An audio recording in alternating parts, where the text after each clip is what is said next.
La Ferté-Bernard fête son millénaire en cette année 2025. Regardons en arrière et découvrons ensemble l'histoire de son implantation et de son évolution. 11e siècle. Vers 1025, Avesgaud de Bélem, évêque du Mans et seigneur féodal, est en conflit avec le comte du Maine. Pour défendre ses terres, il fait construire une motte castrale dans la zone marécageuse de Luynes. On suppose que le site abrite déjà un petit noyau d'habitation à l'est, autour de l'actuelle place Le Dru-Rollin. La forteresse est protégée par des talus surmontés de palissades en bois et 2 accès contrôlés à l'est et à l'ouest. L'eau omniprésente forme une défense naturelle et permet l'aménagement de douves et de canaux. Cette forteresse passera du XIe au XIVe siècle entre les mains de la famille des Bernard. 12e et 13e siècle. La basse-cour de la forteresse s'urbanise le long d'un premier axe structurant, le long des actuelles rues Carnot et rue d'Huysne. Au XIIIe siècle, cet axe est prolongé par la rue Bourgneuf, reliant les portes Saint-Julien et Saint-Barthélemy. En face de la porte Saint-Julien, un hôtel-Dieu est construit. Autour de cet hôpital géré par des religieux, un faubourg se développe par la suite. XIVe siècle. Dans la seconde moitié du siècle, les fortifications sont rebâties en pierre et renforcées par des tours. La ville haute reste entourée de fossés et accessible par 3 portes. La porte de Paris, du Mans et d'Orléans. En 1366, la chapelle Notre-Dame devient église paroissiale et sa reconstruction est envisagée. Des halles sont également construites. La ville se développe alors grâce à la transformation et au commerce des produits agricoles venus des environs. 15e siècle. Après la guerre de Cent Ans, en 1453, la ville entre dans une période de paix et de prospérité. La construction de l'église Notre-Dame des Marais débute.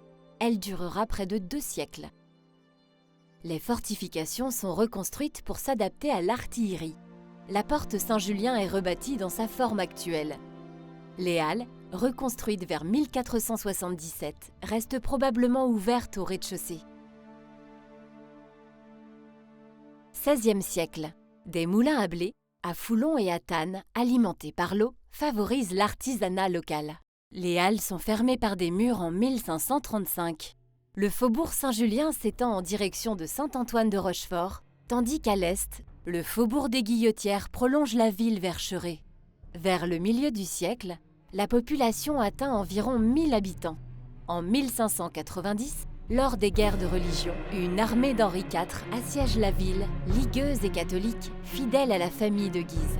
Le faubourg Saint-Julien est incendié. 17e siècle. La ville est à l'étroit dans ses murs. La densité des maisons à pans de bois augmente les risques d'incendie, comme celui de la rue Bourgneuf, dont les maisons sont reconstruites en pierre. Des ordres religieux s'installent dans les faubourgs, les filles de Notre-Dame aux Guillotières, les Récollets près de la route du Mans. La fontaine Oyot, place de l'église Notre-Dame des Marais, prend son aspect actuel. De belles demeures apparaissent comme l'hôtel Courtin de Torçay. À partir de 1696, le démantèlement de l'enceinte débute. La porte Saint-Julien devient l'hôtel de ville. 18e siècle. Des pans de l'enceinte sont détruits pour ouvrir des accès aux canaux. On aménage des promenades plantées d'arbres, le Petit et le Grand Mail. En 1773, les portes de Paris et du Mans sont détruites pour faciliter la circulation. 19e siècle. La modernisation continue. En 1836, la porte Saint-Barthélemy est détruite. De nouvelles rues apparaissent, comme la rue d'Enfer-Rochereau et la place de la République. En 1854, la gare est construite à Saint-Antoine de Rochefort, sur la ligne Paris-Brest. Elle favorise l'industrialisation, fonderie, cartonnerie, filature. En 1889, la Ferté s'agrandit avec le rattachement de Saint-Antoine de Rochefort et d'une partie des anciens faubourgs sur Chéreau et Chéré.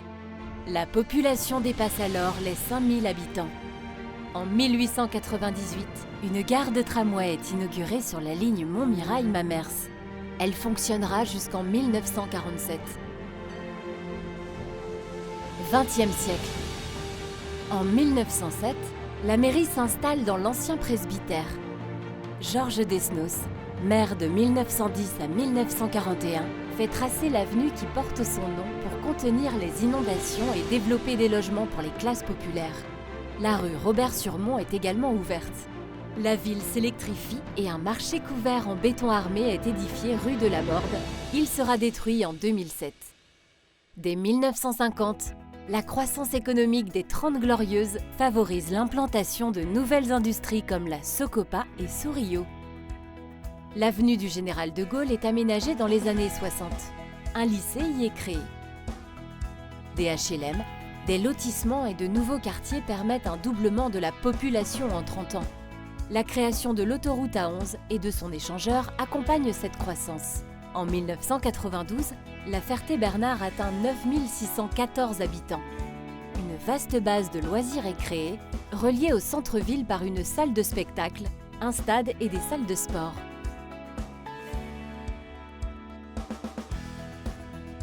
XXIe siècle.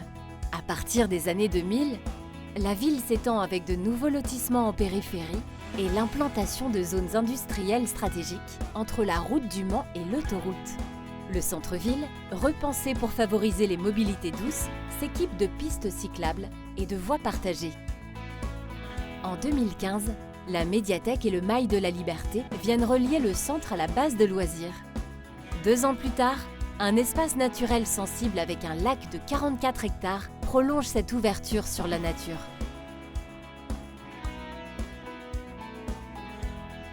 Après 1000 ans d'existence, la Ferté-Bernard, malgré des contraintes naturelles fortes, est devenue la ville-centre d'un territoire rural au service de ses habitants.